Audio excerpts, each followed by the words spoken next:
Hi friends, welcome back to my channel पार focus study. आज की ये video lecture UGC NET commerce के लिए है।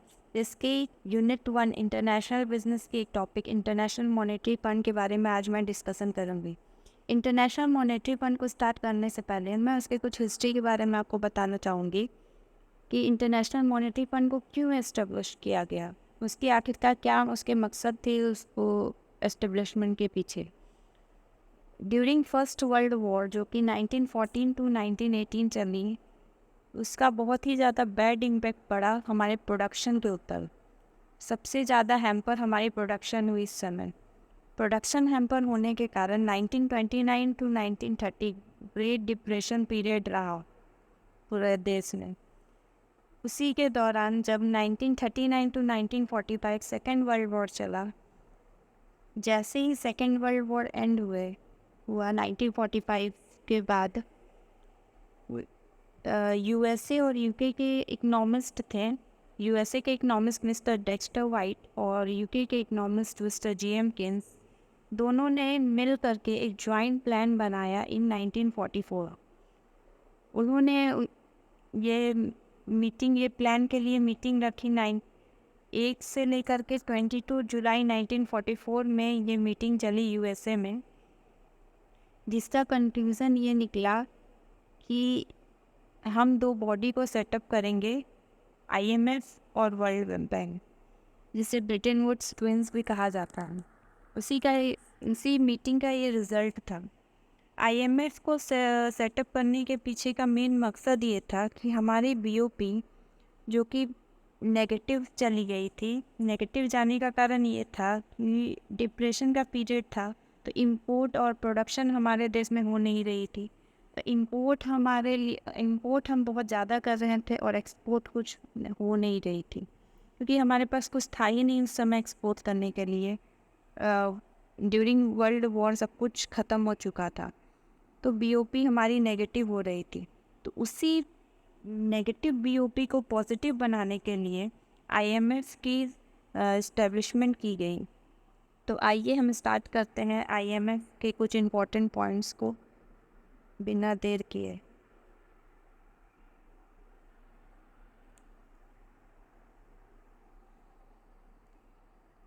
सबसे पहले इंट्रोडक्शन ऑफ आईएमएफ। आईएमएफ की इस्टेब्लिशमेंट ईयर तो 1944 है, लेकिन ये फोर्स में आई 27 दिसंबर 1945 को।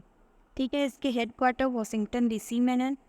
इसके total member countries 190 member countries है और इंडिया भी इसका एक फाउंडिंग मेंबर कंट्री है। इसके 189th मेंबर जो कि 2016 में जुड़े रिपब्लिक ऑफ नॉरो, ये फैक्ट्स को आप अच्छे से याद रखिएगा। इसके 190th मेंबर जो कि 2020 में जुड़ी, वो एंडोरा थी। ये जितने भी फैक्ट्स हैं एग्जामिनेशन में डायरेक्ट क्वेश्चंस भी आ सकते हैं, इसीलिए इन्हें अच्छे से आप रिमेंबर करके रखिएगा। सो हम आगे बढ़ते हैं।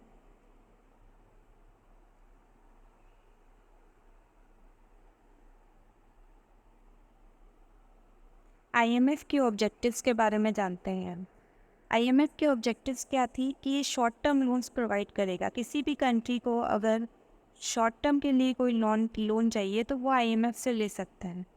To correct countries BOP disequilibrium. BOP disequilibrium का क्या कारण होता है कि हमारे इंपोर्ट बहुत ही ज़्यादा बढ़ जाते हैं और एक्सपोर्ट बहुत ही ज़्यादा कम हो जाते हैं, जिसके कारण बीओपी में बैलेंस ऑफ पेमेंट में डिसइक्विलिब्रियम क्रिएट हो जाती है। उसको करेक्ट करने के लिए मैंने आपको पहले भी बताया कि आईएमएफ की स्थापना इसलिए की गई कि हम अपने नेगेटिव बीओपी को पॉजिटिव बना सकें। थर्ड पॉइंट है to promote stability exchange. Stability exchange को प्रमोट करने का ये मकसद है कि कोई भी कंट्री किसी भी कंट्री करेंसी के साथ एक्सचेंज कर सके। फिर फोर्थ पॉइंट है इंटरनेशनल मॉनेटरी कॉरपोरेशन। आईएमएफ के ऑब्जेक्टिव्स के अंदर ये भी मेन पॉइंट है कि इंटरनेशनल मॉनेटरी कॉरपोरेशन की हर एक देश एक दूसरे के साथ मॉनेटरी टर्म्स में कोऑपरेट करे।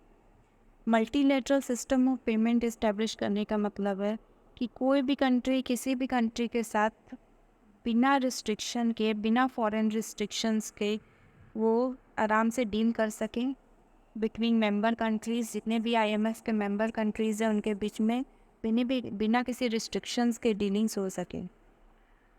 सो ऑब्जेक्टिव्स के बाद हम आगे चलते हैं अब दूसरे स्लाइड पे। आईएमएफ के फंक्शंस जो कि बहुत ही ज़्यादा इम्पोर्टेंट। आईएमएफ के फंक्शंस के अंदर आती है फाइनेंशियल असिस्टेंस, सर्विलेंस और कैपेसिटी डेवलपमेंट। फाइनेंशियल असिस्टेंस के अंदर वो ये आईएमएफ हमें लोन प्रोवाइड करती है to low income countries at a zero rate of interest. IMF का मेन मकसद ही यही है कि वो लो इनकम कंट्रीज़ को हेल्प करे, पर बहुत ही एट एकदम मिनिमम इंटरेस्ट रेट या ज़ीरो इंटरेस्ट रेट पे वो लोन देती है, जो भी उनके बीओपी में डेफिसिट है उसे दूर करने के लिए। फाइनेंशियल असिस्टेंस के अंदर ये आएगी। सर्विलेंस का मतलब होता है कि निगरानी रखना, इसीलिए under this function IMF give advice to the member countries. Surveillance के अंदर आईएमएफ अपने मेंबर कंट्रीज़ को एडवाइस देती है कि उन्हें क्या करना चाहिए, क्या नहीं करना चाहिए, क्या उन्हें स्टेप्स लेने चाहिए अपने डेफिसिट को कम करने के लिए। और कैपेसिटी डेवलपमेंट के अंदर आएगी टेक्निकल असिस्टेंस, जो कि आईएमएफ प्रोवाइड करती है to provide technical assistance and training to develop capacity of their members. अपने मेंबर्स को ट्रेनिंग देती है और कुछ टेक्निकल असिस्टेंस भी प्रोवाइड करती हैं, जिनके कारण उनकी कैपेसिटी डेवलपमेंट हो पाए।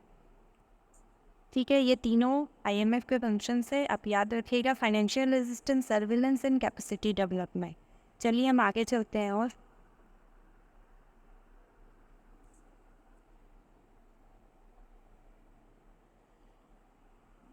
ये भी बहुत ही इम्पोर्टेंट है, क्रेडिट फैसिलिटी। आईएमएफ के द्वारा किस टाइप की क्रेडिट फैसिलिटीज़ दी जाती हो अपने मेंबर कंट्रीज़ को। सबसे पहले स्टैंड बाय एग्रीमेंट जो कि 1952 में आई थी।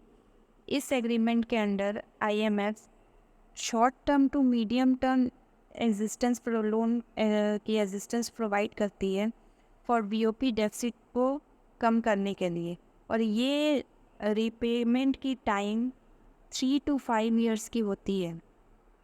स्टैंड बाय एग्रीमेंट के अंदर ये short term to medium term के लिए होती है और इसके रीपेमेंट की टाइम 3 to 5 ईयर होती है। इसके बाद एक्सटेंडेड फंड फैसिलिटी जो कि 1974 में आई थी। ये ईयर्स आप एकदम अच्छे से याद रखिएगा क्योंकि ये मैचिंग में इसके क्वेश्चंस बनते हैं। एक्सटेंडेड फंड फैसिलिटीज़ जो कि 1974 में आई थी, वो medium term to long term loan को लोन प्रोवाइड करती है, medium term to long term loan provide करती है। उसके रिपेमेंट की पीरियड है 10 ईयर, क्योंकि ये लॉन्ग टर्म है इसीलिए 10 ईयर है इसके रिपेमेंट के टाइम। और ये सेमी एनुअली इंस्टॉलमेंट्स में पे की जाती है, 12 इक्वल इंस्टॉलमेंट्स में। सेमी एनुअली मीन्स साल में 2 बार। ठीक है। फ्लेक्सिबल क्रेडिट लाइन जो कि 2019 में आई थी, ये फ्लेक्सिबल क्रेडिट लाइन के अंदर दोनों चीज़ आएगी, to meet actual and potential. जो एक्चुअल में डेफिसिट हो चुका है और जो इन फ्यूचर हो सकता है, दोनों इसके अंदर आएगी फ्लेक्सिबल क्रेडिट लाइन के अंदर। इसकी रिपेबल की टाइम है 3.5 साल से लेकर के 5 साल के बीच की। ठीक है। उसके बाद है प्रिकॉशनरी लिक्विड लाइन जो कि 2011 में आई थी, to meet the liquidity need of the countries with sound economic policies.